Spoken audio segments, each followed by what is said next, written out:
and then we'll be. So hello everyone, thank you for joining us.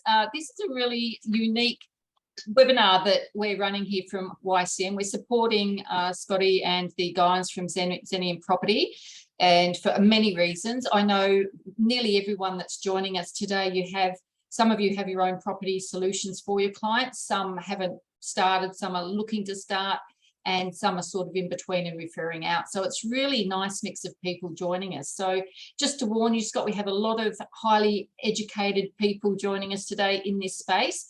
So right. No doubt they'll have their opinions and as well, but it's... Does that mean I don't have to say anything? You probably don't. They probably know most of it. That's but no, fantastic. I'm sure there's always something that we can learn. And with our rehearsal yesterday, I certainly learned a few more things as well. And I've been investing in property. I will sometimes successfully, sometimes not so. And I think one of the things that we're all looking for, helping our clients invest in property, is helping them avoid that decision that can go wrong. And I'm sure if you are a property investor, and there's a lot of people here that own 1, 2, 3 or 4 or more properties, I'm sure I'm not sure if there's anyone that can say, look, I did it right the first time and every single time, because I certainly haven't. Although I've achieved a lot of success, there's certainly been a lot of mistakes along the way. So we'll get started. First of all, I'd like to introduce you, Scotty. Scotty, you are a man of many skills. You've been around forever. And you're a PIPA certified advisor, so you're actually a certified property investment specialist. You've been a buyer's advocate for nearly 20 years by the looks of things here. You've been involved with a lot of transactions and working with a long-term team that help you put all this together as well. Yeah. You're also a bit of a podcaster, and you've got a few people that you've shared the microphone with over the time. Who are some of those people, Scotty? Well, we did a bit with Terry Ryder. Yeah. We jumped a couple of the big builders that are around town that and they're still going too. So that's a tick of success for a builder at the moment, isn't it? If they're still operating. That's right. Yeah, and a few other there's a couple other podcasts and stuff like that, I don't know. If you're on the podcast circuit, everyone's on the other podcast circuit, so it's all the same thing. But yeah, I like talking about property. I love talking to other people about it too. Yeah, okay. And I've listened to a few of those, and they're very interesting and always educational. I think there's always something for us to learn as well. So I'm sure people here are happy to share as well as we go. I'd like to introduce my team. Obviously, I'm Deena. I think I might know most of you or have met you at some point in time, and there are a few new people as well. So I'm Deena, Director of Your Client Matters. We've been delivering marketing and education to the finance industry for nearly 2 decades, yes. No comment about how old I am there, Scotty. So I have been a property investor since 1994, and I know you found this hard to believe. I started when I was 10, Scotty. I've been a real estate agent since 2004, marketing in the property and finance sector, and I probably see myself as a client engagement specialist. I like helping people be able to engage with their clients and get more out of their existing client base. And that's a little bit of what we're talking about today. How can we, as mortgage brokers, financial planners, accountants, real estate agents, how can we get more with the existing clients we've got and take them through a proper a really successful property journey, because people can do it. And I think a lot of people are scared of investing in property. Some people have been burnt and don't want to go again, but it's because they might have done the right thing at the wrong time, or there's a whole range of reasons why we might have, bought a lemon at some stage, and it's probably due to lack of education as the first thing. And for those accountants that are on with us today, no doubt you've seen many situations where, one of your clients has come to you and said, I just bought a property yesterday, and then you look at it and they've structured it the wrong way, or they put it in the wrong person's name, or they put it in a super trust when you didn't want it in there, or vice versa. So there's a lot to talk about and a lot we want to help our clients with, because they want to do this stuff as well. So meet my team. Maria and Christy are part of the team. So Christy is our business and marketing consultant, and Maria is customer engagement, and she is the one that will be calling everyone after the session to get some feedback from you. So Scotty, I always like to introduce our guests that are here today. So predominantly mortgage brokers And we have some accountants and financial planners as well who are joining us today. And interestingly, we have a handful of real estate agents, property advocates and property specialists. So probably doing some similar things as yourself. And obviously we're here to share the knowledge and help everyone be successful in their journey. Well, I haven't seen the full client list, Deena, but I can see some on my little chat screen, and I can tell you now there's at least one troublemaker. There's always some troublemakers. I can see more than one. Yeah, I was trying to be generous, but anyway, it sounds like we're going to have some fun today. That's good.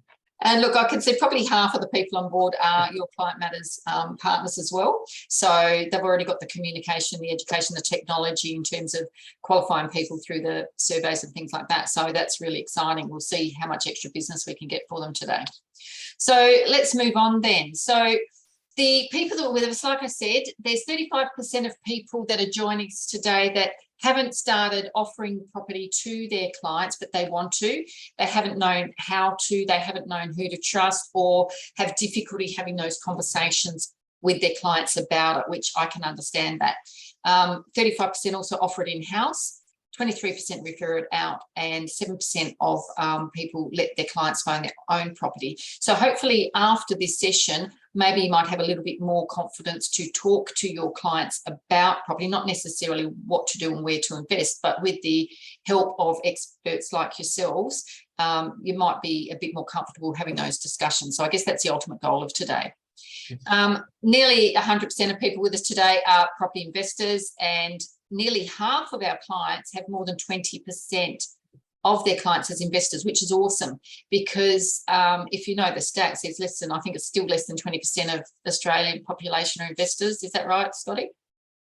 Well, yeah, it depends which stats you want to read, right? But that sounds like a fairly good cross-section you got happening there. Yeah, and 60%, 66%, I guess, say that their investors are still very optimistic of the property market, which I am. You know, we all know, if we've been in for longer, that you have your highs, you have your lows, you have your bumps, and at the end of the day, if you hold on to a good quality property long enough, we'll all make money out of it, which is better than working for it, isn't it? So our agenda today is you're going to go through the 7 property strategies. There's a lot more than the 7, aren't there, Scotty? But you're going to go through the 7 probably most popular strategies that you work with clients on. Talk about the importance of investment planning, or their property investment planning, to reduce the risks. You like talking about removing the emotions, and we're going to have a chat about the property cycles. And I've seen a lot of property cycles. I've talked about them. I've researched them, but there's something new coming up our way as well. Maybe not new to the others, but I was certainly keen to have a look at what you had to say there. Now, the questions that we want to answer by the end of this session, Scotty, is from the guests are: how do you handle the rising interest rates? I don't think that means how do you handle them personally. I think it's how do you handle the conversations with your clients, and what impact will it have on investor demand? They've got some property cycle questions in terms of where's the best spots, yields, how immigration affects that, and trust. If they are going to work with you, what are the costs, what's involved, what's in it for them, how do they mitigate their risk and reputation? Because we all know people we've worked with that a deal's gone wrong or a referral's gone bad, and everyone's reputation's at stake here. So I don't want you to answer those yet, but we want to cover that by the end of today. You're good with that? I'll do what I can, Deena. You will do what we can. All right. So while we have a quick look at this funny little video that's probably going to distract us, tell us, why are we talking about properties today? Why property? So we're talking about it because it's what I do, but the question on the screen is why property, and the answer is like, well, why not? The simple part of that answer to the question is that your clients are doing property, whether you talk to them about it or you don't. They will do it one way or the other, whether it's buying their own home, whether it's an investment, and most of the time, depending where you are on the advisor space, whether it's a mortgage broker or an accountant or a lawyer, whatever, this can be very much after the fact. They'll come and tell you, oh, I bought this, you know, and that's probably not the best time to talk to them about buying property, is when they've signed a contract. So the simple answer to this is that clients will do it anyway, with or without you. And the other part of that question is that it forms a massive component of their gross and net asset value is property. So it really should be a topic of discussion with all clients. Absolutely. And I think a lot of people in this space obviously have that discussion. And I've certainly been told off by my accountant when we've run off and done something without their advice as well. So appreciate you paying for those that have clients like that. You've got what I'd like to talk to you now about is the difference between what the clients think they want and what they need. Look, I think that as professional advisors, that everyone is mostly on here, we know what we're talking about when someone says this, you know, what do they want? What do they really need? So the classic stories come to mind.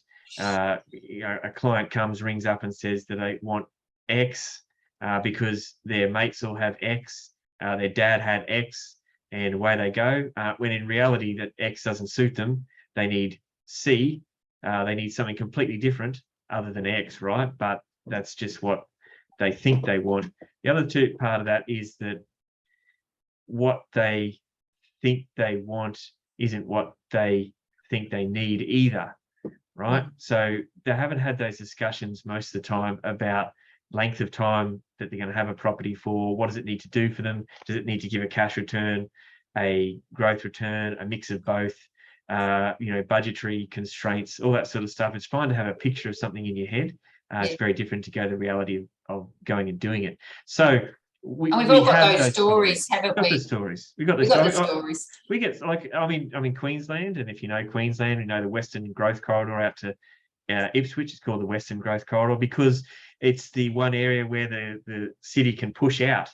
Like, it's like putting on a tight belt, and there's like flab going above and below the belt, right? It's going out west in Ipswich. And so we get calls over the years that say, I want to buy in the growth corridor out at Ipswich on water, because you only buy near water in Queensland, right? But the fact is, you don't want a property near water in the growth corridor of Ipswich, because if it is water, it might be below your feet one day and above your head the next. And that's the sort of water that's out that way. And secondly, it's only called a growth corridor because it's where people can build, and that doesn't really do any major stuff for prices. It doesn't help you at all. So you kind of don't want that. But in their head, they associate Queensland with water, they associated the term growth corridor with growth, and therefore they want that in there. So they think they want something, and really they need something completely different. And I guess we've all learned some lessons with the recent floods, and in areas that you probably normally wouldn't have expected that as well. And so that's probably been an interesting observation as well. But yeah, exactly. So, you know, people run off to these property seminars and come back and say, well, I want to buy an apartment here in, say, Melbourne or Queensland because my friend has, and they think it's good. I remember many years ago when I'd been investing, I had about 2 or 3 investment properties under my belt. My sister wanted to invest, but she didn't want to ask me.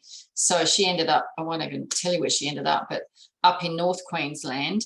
And she's held it for probably 15 years and sold it recently and hasn't made a cent. Whereas, you know, you'd hope for after 15 years, not only is it positively geared, but you've got a lot of equity. So again, just went off and did it herself without the research, without asking people that have done it, you know, quite successfully first. So we've all got family and friends that'll do that and maybe not ask for help. So let's talk about the strategies. We all know about buy and hold. You can just comment about, we all know about buy and hold. Yeah, buy and hold, also referred to as buy and forget. It's where you just buy a property and really that's it. Your strategy consists of, I've bought a property.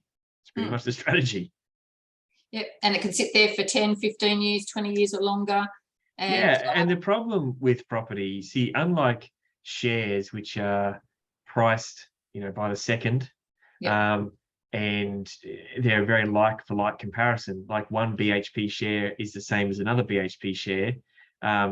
Houses aren't like that. So very few people look back in 15 or 20 years and say, well, I chose between these 2 houses 20 years ago, and the one I bought did this, the one I didn't buy did that. No one looks at that. So that's part of the whole thing about property being forgiving, because people forget. It's the whole forgive and forget thing, and that's what a buy and hold with no sort of strategy is. Fantastic. And I think a lot of people end up just buying one investment, probably don't move on to their second, third or fourth. And again, that's because they're probably trying to pay off their mortgage and their investment property rather than using the equity and going again and keeping that debt level high so that you can like I said, eventually pay off your home and things like that. Well, the problem is, Deena, is that people hit that goal. So they have a goal to buy a property, and they achieve the goal, right? That was it. And like, I've had a personal experience in that I had a goal to buy a house for family, like on acreage and stuff, by the time I was 40, right? And we did that. I think it's 39, and we did it. But the problem was, then what? So I took about 18 months after that. I went, oh, hang on, tick. I was working for a whole bunch of stuff and we kind of achieved it, but then what? And it's the same thing here. Oh, I really wanted to buy a property. I bought it. Okay. So then what? Because there's no furthering on that. There's no measurement. There's no KPIs for that property. There's no, how does that integrate in your portfolio? There's a whole bunch of stuff. So people need to go the next step. So the next strategy you talk about is buy and add value, which this is probably, you're talking about the blockheads, are you? The buy, want to renovate? Yeah, it can be. Most of this, though, is from an investment perspective. So you're right. This is cosmetic reno or other sort of reno or whatever, or adding a value. But it is kind of, it's not doing it yourself. There's those people that go, well, I'm going to buy an investment property and I'm going to get someone to renovate it. I'm going to do this and that.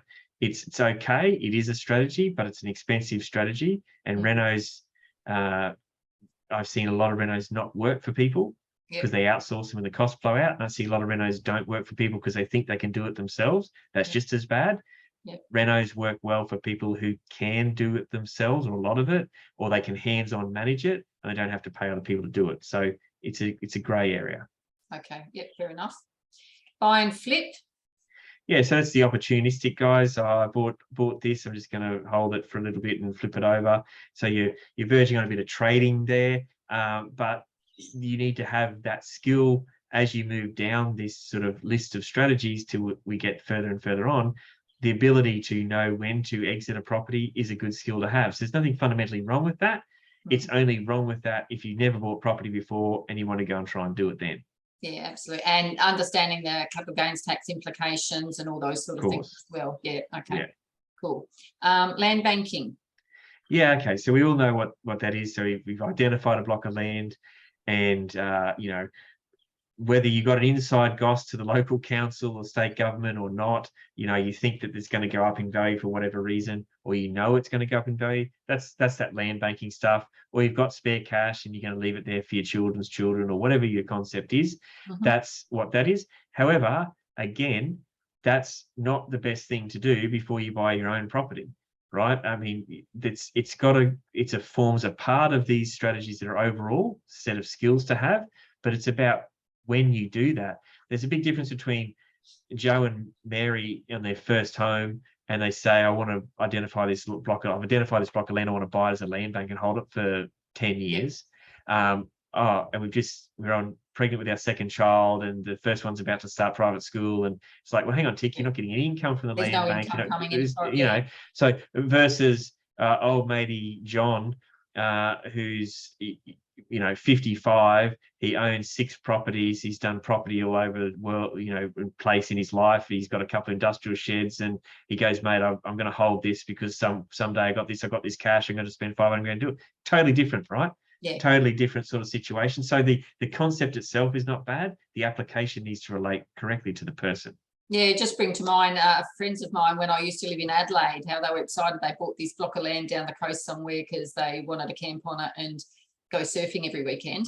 But again, I thought it was a bit weird at the time that you'd do that. So, but wonder if they've still got it. I haven't found out. So not everyone's going to run out and do projects and new builds.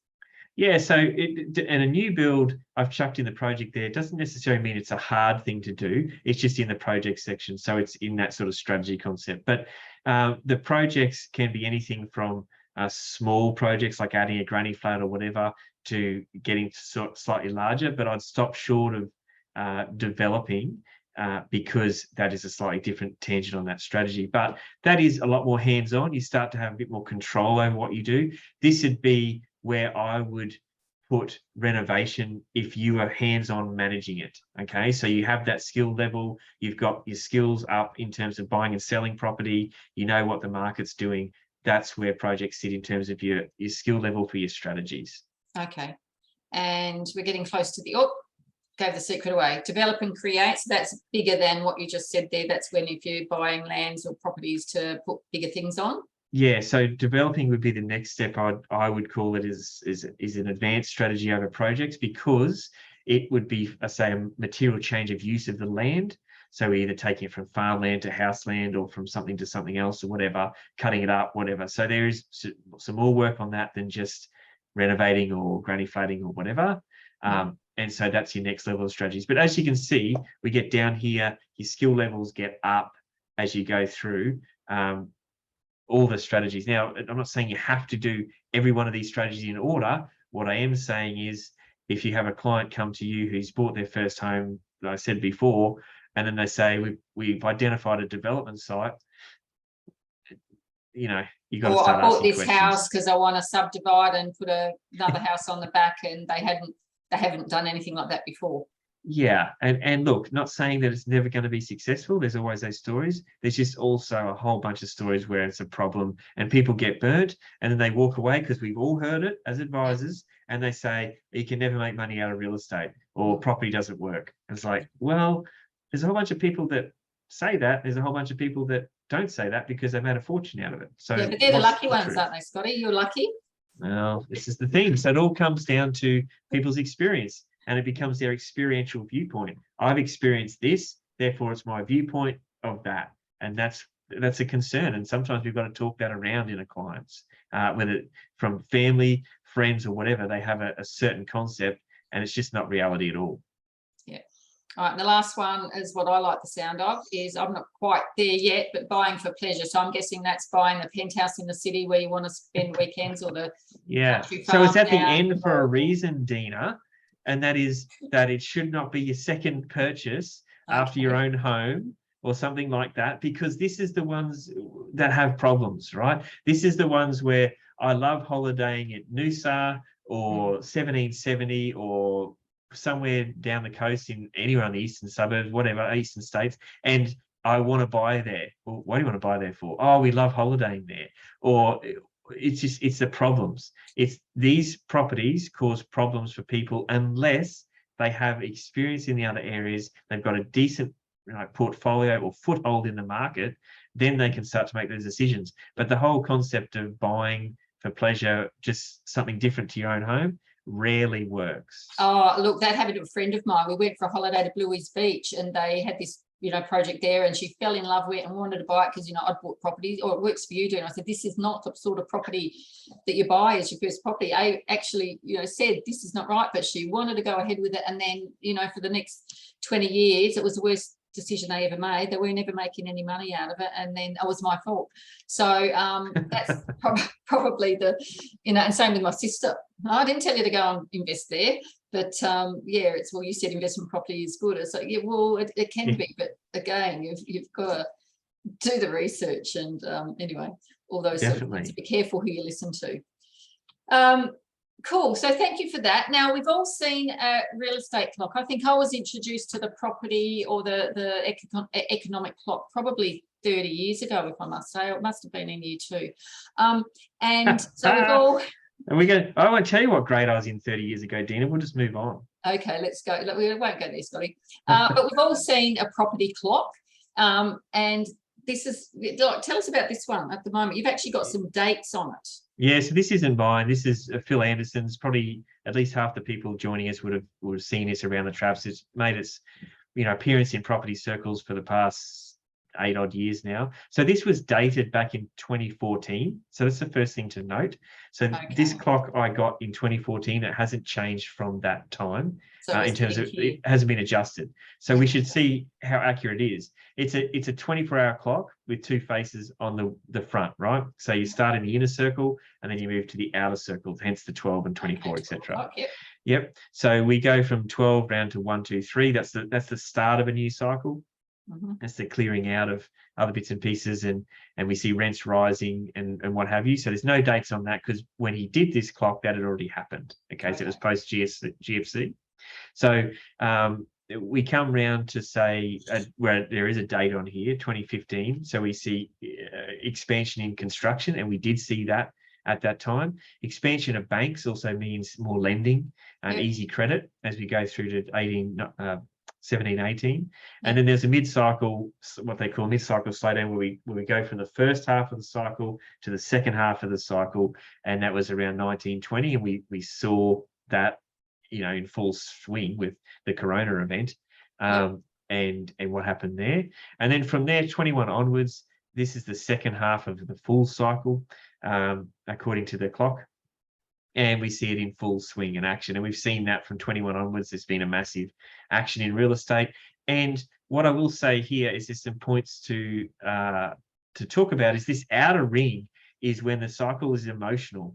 Now, we will see ups and downs and what have you, and fluctuations, but where we're sitting right now, 21 to 24, it's all emotional based, and we've seen that in the past 18 months. We know that that's been the case.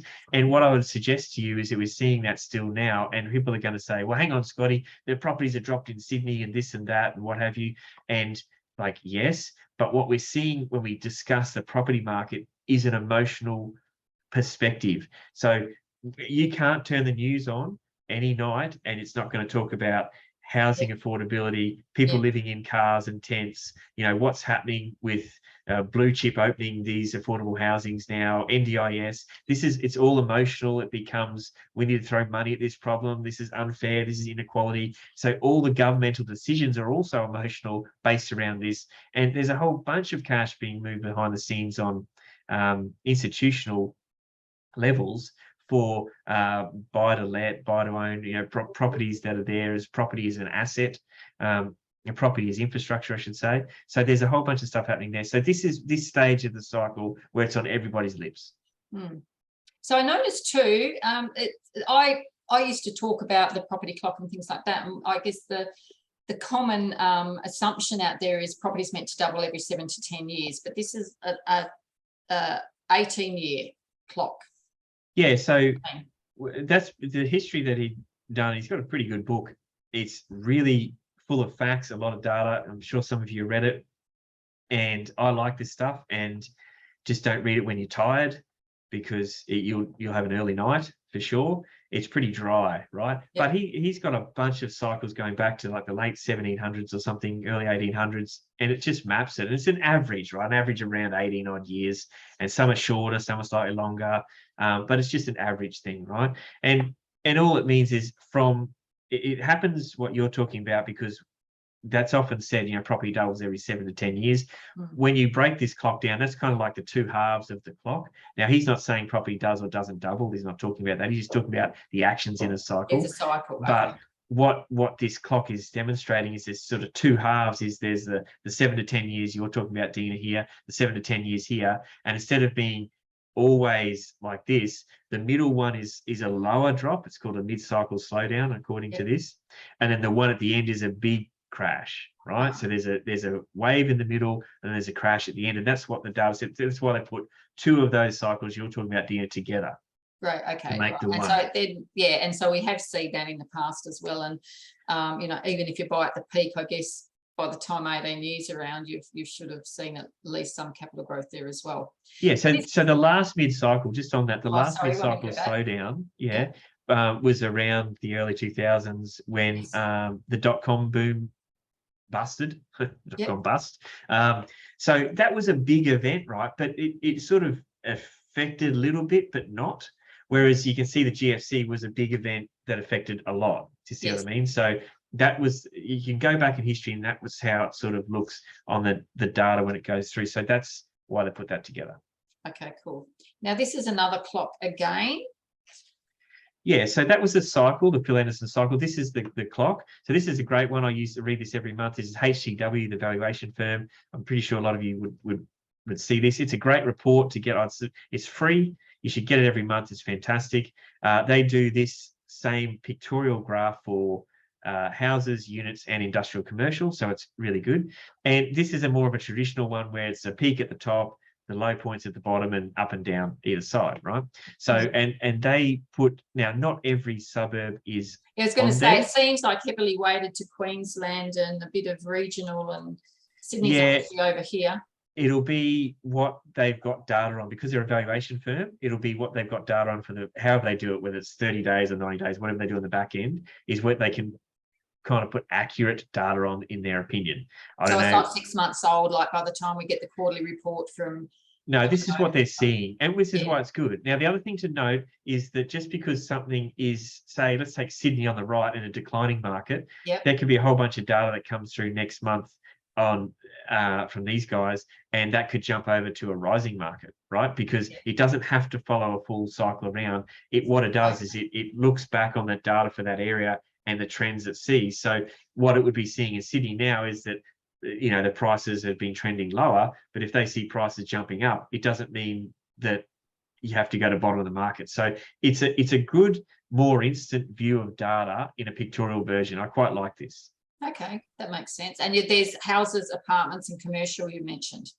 Yeah, so and they're all different colors too, so you don't get mixed up, because it's great. I like the different colors. So the houses are the yellow orange, and then you got the blue and a dark purple, and so they do the same thing. So units are quite interesting, they jump all over the place, and industrial and commercial is quite interesting to look at too. But this is interesting. So the other thing to note here is, just because a suburb appears on here, let's take Port Hedland. Look at oh yeah, that, or Darwin and Cairns. It's probably places I know Darwin, and there's, you know, yeah, it doesn't. Years, but so you got to be careful, because you go, oh, rising market, let's get in. Well, I wouldn't buy at Port Hedland. Yeah, you know what I mean? Like, it still has to meet the criteria for a whole bunch of other things. This is just one of the tools adding to your arsenal to help you make your decision going forward. All right, so we've got some people from Adelaide on. So Adelaide, it looks like the peak of the market. So, and having lived in Adelaide people like to buy investment property in Adelaide. And look, they have certainly seen some capital growth, but For sure. If you had clients looking to buy in Adelaide, what would you be saying right now?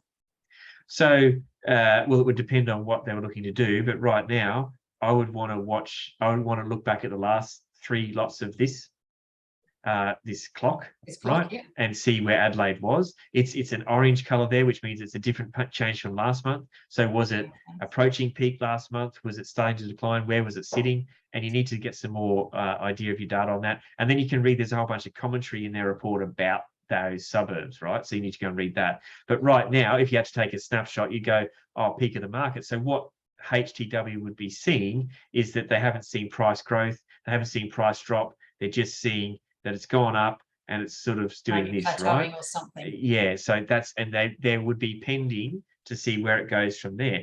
If they start seeing prices go up again, well, it can swap back down to a rising market or a beach, cool. You know, so that's the stuff that I don't know behind the scenes, but that's effectively how it works. Oh, that would be great help if you're looking, wouldn't it? Yeah. Now, well, you've created your own tool. You haven't called this a clock. You've got a Xenium compass. So what is this is a compass. Yeah, okay. Yes. So this is a compass. So this compass outlines a couple of things. Firstly, it's the journey of a client or an investor, right? I'll explain that in a sec. It's also a market cycle tool, an indicator of a normal sort of progression of a market that happens in one suburb. And the other thing too is that it's an indicator of what to do when. So we'll talk about those 3 things here. So firstly, the client, you start out, you leave home, you want to buy your first home, whatever. Are you buying a mansion? No. What do you want to do?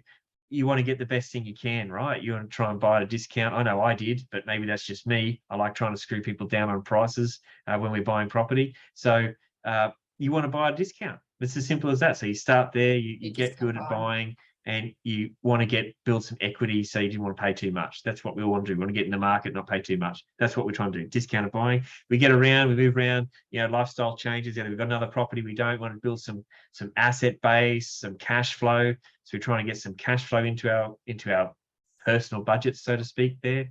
And then as we get more skill, we can do some other things. And we really want to do the development. That can be renovating, can be a proper development, can be anything, right? So that follows you as a progression as a person in your personal journey. How many times has that been used? Overused, right? On what you do in property. So the second part is it outlines what happens in a cycle of a suburb. So if we just pick any one suburb and we say, okay, there's been a downturn, it's starting to tank, right? So you go to these rings on the outside. We've got carnage happening in the suburb. I like this. It's a big word, carnage, right? It's a falling market. I use Sydney as example because that's overdone at the moment. So we talk about this sort of stuff. So carnage is probably over. That's not really accurate for Sydney, but we've all seen suburbs where they've tanked, right? So that's sort of where it's happened. So that's what happens in the suburb. And then because of the market in that position, it goes round, things start to change. It's at the bottom of a market, it can start to look up, and then it goes on a price rise again, it ways go rising market, all that sort of stuff, and that's it. But probably the real thing we want to do here is we then take that. So if we flick back to the slide before, Deena, and we take here, so let's pick two suburbs. So we'll pick Sydney, and we'll pick I don't know, one on the left side, Toowoomba or Cairns or Darwin, I don't know, whatever, something that you'd be happy with over there. I don't know. Hobart, is that a good one? Okay, well, let's go Perth. Let's go Sydney and Perth. Go Perth. Okay. Yep. All right. So let's just take Sydney's. Let's all agree that Sydney's on 3 o'clock. Right, in a clock face, and Perth's on 9 o'clock. So we'll flick back to our compass, and we can pretend we've just overlaid this here. We go to the 3 o'clock section, and there, sure as heck, we're in the falling market. So what we should be doing is we should be jumping in to snatch and grab something in Sydney. You should be definitely focused on discounted buying. We shouldn't be paying too much. And this is what is happening in Sydney right now. So we take that HTW compass, we overlay it on, the clock, overlay it on our compass, and that's what those suburbs sit there. I imagine would think, well, it's not a good time to buy in Sydney. But what I've observed as well, like we've all seen, probably most of us have seen like a 30% increase, even if it's come back 10%, which I don't think it has. But you're still 20% ahead. You've still got some good equity, and you've got some good buying, and rents are going up. And I think it's a great time. Look, Sydney's pretty. Sydney's a beast, right? I've got a mate who just all he ever comments on forums is Sydney is king.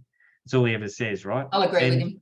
And well, it can be hard to disagree, right? So if you can go in now and say, well, I'm paying less than what someone paid 12 months ago for this. I know I'm not paying top of the market. I can't tell you exactly what's going to happen next year, but we can have some indications with data and what have you, this sort of thing. We know we're not paying the most. So is that a bad thing? Well, it depends on your strategy, but at least you're not paying too much. You're not paying the most that property's ever charged, right? So that's what you would do. What you wouldn't necessarily look at doing is something else. This is what happens with the compass. So if you're looking in Sydney right now, you would definitely be trying to buy something at a discount rather than paying too much. That's the main thing you want to look at. So we flick over to Perth at 9 o'clock. It's in a rising market, and Perth always does better in the second half of the cycle. It's dead the first half of the cycle. It does well the second half, does it every time. And it tends to perform when the eastern suburbs aren't, doesn't it? Yeah, and it's very obviously based on resources and what have you. So over there right now, we'd be looking at some rising markets. So should we be looking at development? Is it still a good time? And that could be a reno, it can be granny flat, can be a proper development. Do we have enough space there to run that? And that's the sort of stuff you'd be looking there. As I said, just because suburbs sits at 9 o'clock doesn't mean I go there to do a development either. It's just that this is what the activities that would best lend itself to at that time based on where it is in its market cycle for that suburb. The other thing to note, Deena, is that right in the middle there, when you snatch and grab and create property, we've got in and out. So we're talking about out and down the bottom is active. So we're looking to get in when carnage is happening and people's running out.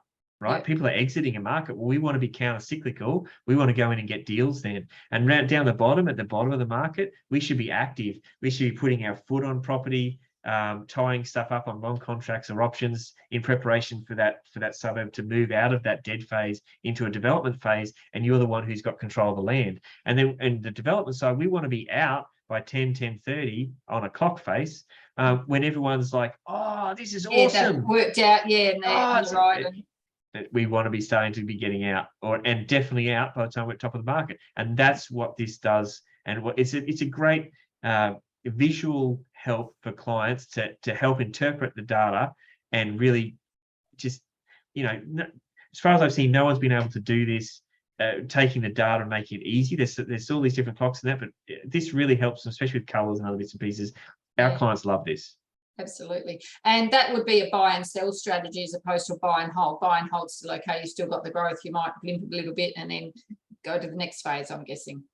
Yes, right. So your strategies are dependent on where it is in its suburb market cycle and how I'm going to hold it for, etc. Yeah. Okay. All right. So rising interest rate. Let's get to the questions of that the people have asked today. How do you handle, well, the conversations, I'm guessing, in rising interest rates? I've written a few articles on this actually that for our members recently about property, and I've got a slide coming up next about what happens to the property market during rising interest rates, which a lot of people wouldn't know. But how do you handle those conversations with them? Yeah. Well, interest rates are going up, how can I afford property? You know, it's really interesting. The question we have about interest rates is more, where do you see it going? You know, that sort of thing, a bit crystal ball-y. Not as much of what happens to the property market. A lot of our, once they go through a series of understandings with us, there's a lot more confidence a client has in terms of what they can do, because what you're more interested in is what is the right thing to do at the right time for you and the right time in the market. So there's things that can be done in every market. You just got to make sure that you're doing the right thing at the right time. So the interest rates are something that's completely outside of the control of you personally. You can only, of course, accommodate them through planning and budgetary, surplus, things like that. And that's going to be part of your plans. But the actual handling of them should be a small portion compared to what you're trying to do in the property market and making sure you're doing the right thing at the right time. And I think those of us that we've all got 3 or 4 properties and we've had them long enough, even with interest rate rises, some of us as old as we are, it's still positively geared in covering those increased rates at the moment. Sure. Yeah, and that's right. That's why everyone's different, because there's just no one simple answer to that. But the people that have these interest rate questions are the brokers, and most of the time people are trying to shop the rates and this and that. But as you're a broker and others know, banks are offering all sorts of deals at the moment. And if you do a calculation on that, there can be quite an offset of interest rates depending on the cashbacks and bits and pieces. But a more seasoned investor would rather look for where the opportunities are than simply going, oh, interest rates are bad, I'm out. Yeah, rather than how much is it going to cost me, how much is it going to make me. So looking at a longer perspective, excellent. Immigration trends and impacts, that was the interesting one. So that's probably what everyone's thinking with immigration coming back, less property rents going up. Yeah, so I had a conversation with actually one of your viewers here. We had a quick lunch conversation the other day, and this topic came up. So what people don't always remember is because there's a lot of information going around at that time, but in the Corona event, there was 480,000 expats that came back to Australia. I'm pretty sure that was a figure. And that's about 2 odd years worth of immigration that happened in one hit, which is what really started the lack of rentals. Right, and the lack of rentals coupled with the no building, now coupled with the hard to build because of pricing and supply, is put this situation on crisis mode where we're at right now in most areas. So there's that. Now immigration is often thought about as people coming here to live, but also a whole bunch of school kids coming over living in students, accommodation, immigration to students, whereas there's a decent number, but they don't do a whole heap for the property market. That's not what we're talking about. And just because you see the unis full again, that I'm not saying it doesn't help, but that's not the immigration that's talking about here. What we're talking about here is there's a big number of people that the Labor government is targeting for skilled immigration to come in every year. Now, this isn't just any type of immigration. This is skilled immigration. So they will highly likely be looking to move here, i.e. bring their families and other bits and pieces. And so they will not necessarily have a job, like a student type job. They will have more of a career type job, and that's higher pay. That's different types of living arrangements with their family as opposed to a student. And so that puts more pressures on obviously anything other than student accommodation, where those people want to live in what areas that they're working. And that is a big influx that's happening there. So that, with the lack of building, the building approvals are still gone down in most areas. Besides the fact that you can't get anything out of the ground quickly, this is causing real pressure points in the market. Okay.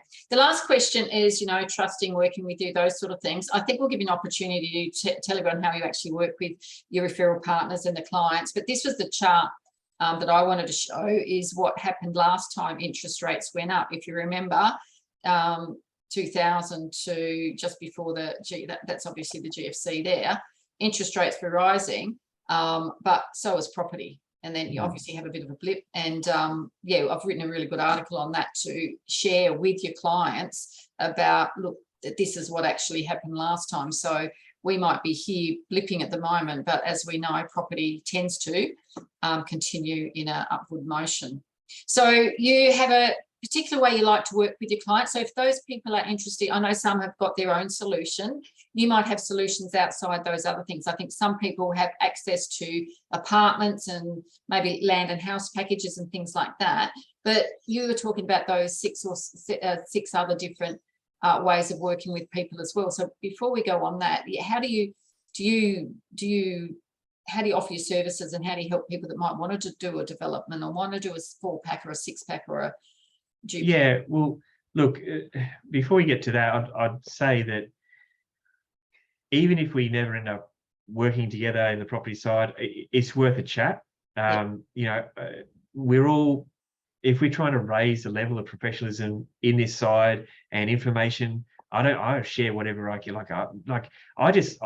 I'm more interested in people getting the right information, making the right decisions based on for them, than trying to hold any secret cards or anything like that. So I would love to chat to everybody on here, whether you have plans of using our services or not, so that I can meet you face to face, because these things are just awesome on Zoom. And I'd much rather a combo or whatever, get to know you, and then just it's another point of contact for me in the industry that I can call on next time in Sydney, Melbourne, or wherever, and we can have lunch and that sort of thing. And just there's nothing wrong with that. I think that's a combined information gathering exercise for everybody. It's just going to benefit each of us. That's the first thing I like to say. Second thing, how we work with clients is that, so once I have a chat with a referral partner and we have you know, a good you know, an understanding of how we talk to each other and all that sort of stuff, we go straight to a discovery session with a client. Someone comes to us and says, they've got a client, we need a discovery session. I often get asked, what would you recommend for John? He's got 500,000 on loan approval. How the hell would I know?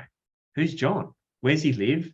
Is he married, not married? How old is he? How long is he going to hold the property for? What's his goals? I can't just, what do I do? Just pull one out of my pocket and say, here you go. Here's something I prepared earlier. We can't do that. We've got to go through a discovery session. And discovery is about discovering for the person themselves, right? And so from that, we then feed that back to the client in terms of, you've said this, you're looking at this sort of time frame, this is your comfort levels, whatever. And any direction that comes off the back of that conversation, right? So that is really, you've got to, we're not selling a pack of chewing gum here. As collectively as advisors, this is one of, if not the second or possibly the highest level of spend that someone ever does, right? This is not a laughing matter. It's something, and you have to do that through relationship. This is not an off-the-shelf product. It has to come specific to that person and their requirements. Otherwise, it's not tailored at all, and you're just going to a developer sourcing and pulling out a townhouse and saying, there you go, which is crap, right? It doesn't work. So from that personal discovery, those feedbacks that come, then there's some options that they get to choose from, you know, some new options, some existing options, and some paths, right? And then after those paths, they say, you want to go down this path, I'm looking to do this. Then they've got some decisions to make as to, here's some selection of a shortlist, and then they've got to take an action. And the action is we go to contract, etc. And the results are we go through, we settle, that sort of thing, and then we monitor the property, you know, after that. So every year there's monitoring, there's pricing, and that sort of thing. Okay. So that's it. And look out for when they're ready to go again. Okay, so that's initially what they get with you, I believe you've got a survey that identifies their risk profile. And then correct. It spits out a report on what strategies would match based on their risk profile. That's right. And that's really important. So we do the risk profiling, like it's, you know, let's all be honest here, that property is not a legislated space in terms of from ASIC and what have you. If we put it on a scale, the closest we'd come to be financial planning, and then there's real estate agents and and car salesman, right down that way.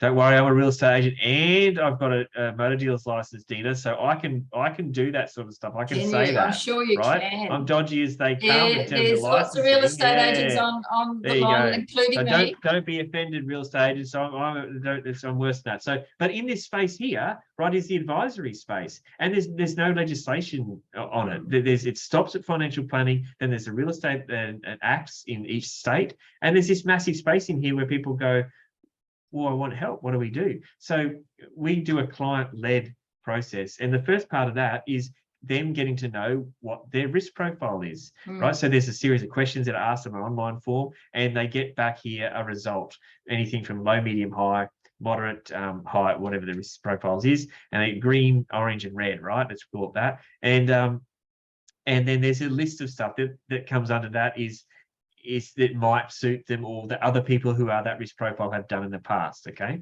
And from that's just the entry way for us to have our detailed discussion with them in our discovery session. So from there, we kind of go, okay, do you think this is you? If it's come back as a high risk, do you think that, oh, heck no, that's not right? So we have that discussion then. Yeah, cool. All right. So getting started is probably, like you said, have a conversation, catch up, whatever you do. Take the partner through a personal demonstration, even perhaps check out what their risk profile is. I imagine that high risk for most of them, I can see based on. Yeah, we like taking the referral partners through a similar, like we do a process of, so what their client would experience, so they know, so they can talk. Yeah, so I did it when I first met you, probably 6 or 8 months ago. I went through that as well, so that was quite interesting to see. Oh, you'd be risky, Deena. Oh man, too much, mate. No, I've got to get serious now. I've got to settle down and start planning better things, and obviously go through the implementation plan with your clients. I think for those accountants and planners that are with us today, it's an easy referral-based relationship as well, where they're not sitting in that advice model to talk with you, and even the brokers, I'm sure, would love to pick your brain at some stage as well. So yeah, get in touch. What you take their clients through, like you said, risk profile, engage them, and make sure that it's a win-win for everyone. Now you've got this guarantee here, Scotty. I asked you about that yesterday, so because pretty hard to offer guarantee these days. Guarantees. The only thing you can guarantee is you guarantee you do what you say you're going to do, right? I mean, you can't guarantee anything in the market. So we guarantee that we do what we say we're going to do. We're going to do a detailed plan, and we guarantee it's individual with that person, right? Yeah. So it has to be, that's what we guarantee on that. And we also guarantee that from those results that we discuss with the client that we meet, we give the best options we can for them, right? And you're acting more as a property advocate. You're not there just flogging other developers. No. So it's got to be client, and the client always has the final say, right? So they get the options, they get them explained, they get the cost differences explained, and then they can choose their path forward. They sign and say, let's go. All right. So that's it. We guarantee that we'll keep in touch with them. So I can't guarantee what's going to happen in the market, but I can guarantee what we do. Okay, fantastic. And I guess just to pull it all together and how YCM can help, those of you that do know us, we have really good quality education, and probably we pride ourselves on the way we write is a little bit different to what the other people are out there, and like why it's a great time to be a landlord. I think that's a article we did a couple of months ago, seeing that, as soon as interest rates are rising, I think it's more affordable now to rent than to own your own home in 67% states in Australia. So that's another argument, with your clients that, is it a good time to buy? Maybe become a landlord, let that happen. And then when you've built up that equity in whatever you do, change that later when, when it suits you better or the market's better for you. Client qualification, we still have the best qualification system in Australia for the finance industry to qualify your clients in or out of conversations. So we run competitions, but it's not about the competition. It's about the questions we ask behind the competition to qualify them into whether or not they want to do business with you. And I hope that just stay tuned, because I've got some really good examples to show you as well. So we run competitions, we check and manage and monitor results. We have a variety of ways of getting that information and survey out to people through a whole, Facebook, emails, websites, referral partnerships, if you do have referral partnerships as well. Just want to make an announcement. Our next competition is 9 nights in Greece. It opens in December. Our trip to Cairns is closing at the end of this month. So it's a good opportunity to start talking to us now on how you can get involved with that competition in December, what you need to do before that opens to maximise the opportunity of finding out who in your existing client base has equity and has the opportunity to actually buy some property and where they might want to do it.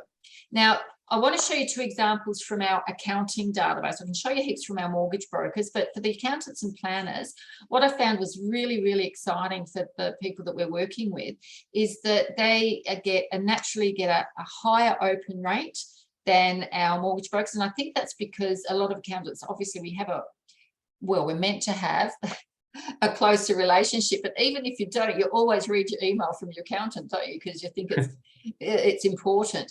Their clients have responded to the competition like fish to water. It's been absolutely amazing to watch. So this is of one of our accountants who's got a client base of just under 1,200 people. This is 3 campaigns in 3 weeks we did.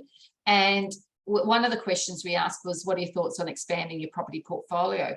He's got 12 people here saying, I want to start one. He's got 20 ready to get the next one. Some are thinking about it.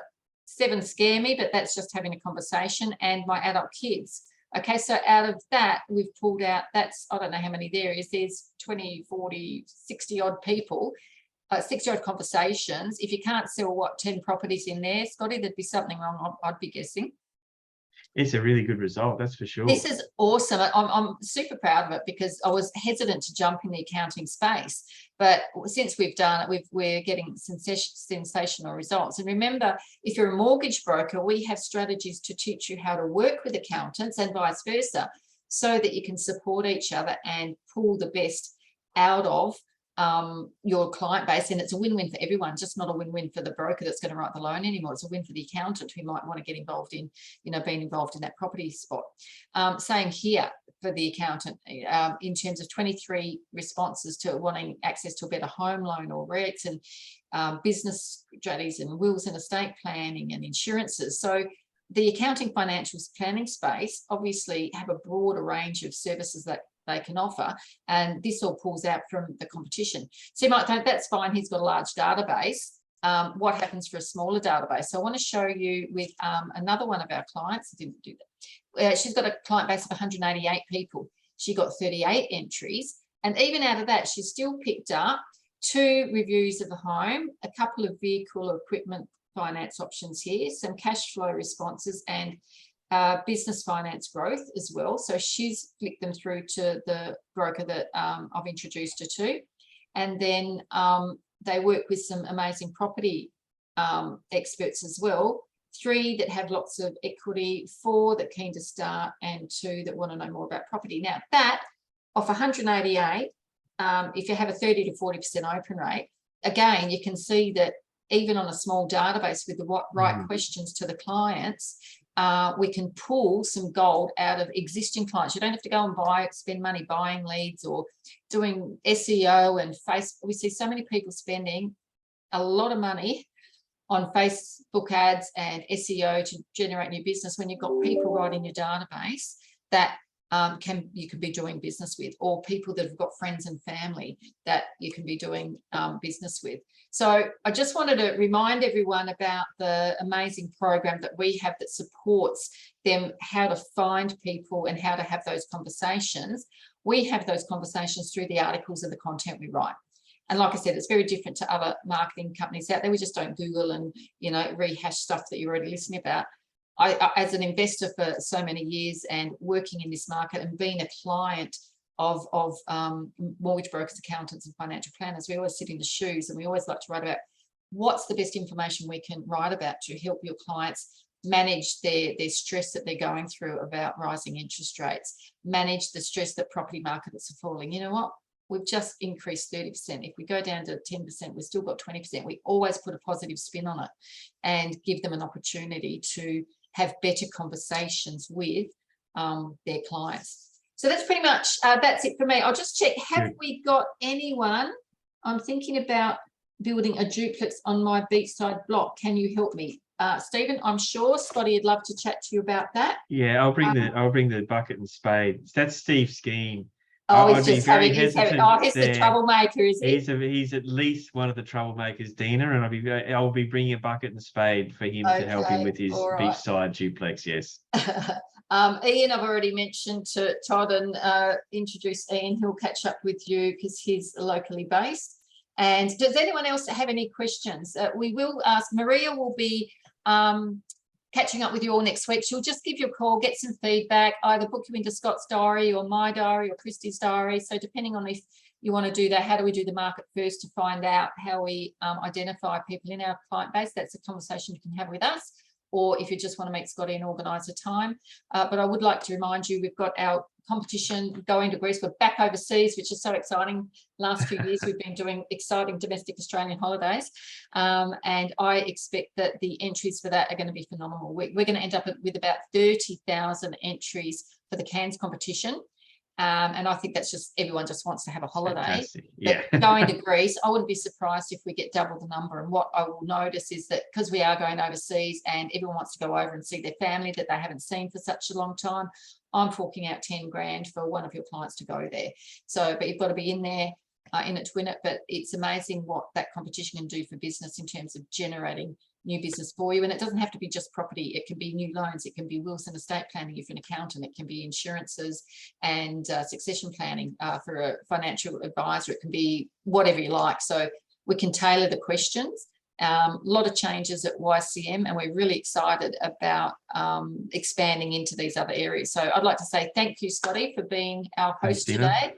Very, very interesting. I've certainly learned a few things. I've probably learned more about what I shouldn't have done over the years, but we've all got those. But at the end of the day, I've still turned some good money into property. But we might have to have that next conversation about, am I ready for that development opportunity yet or not? Love to chat. Don't get too busy with everyone else. We'll have to put me out first, hey? All right, thank you, everyone. Thank you again. Great to see some names from the past. And look, if you've got anything to add, please get in touch. You've got our details there, and we'll talk to you soon. Thank you very much. We'll Bye, everyone. see you at our next webinar. Bye-bye. Thanks, Scotty.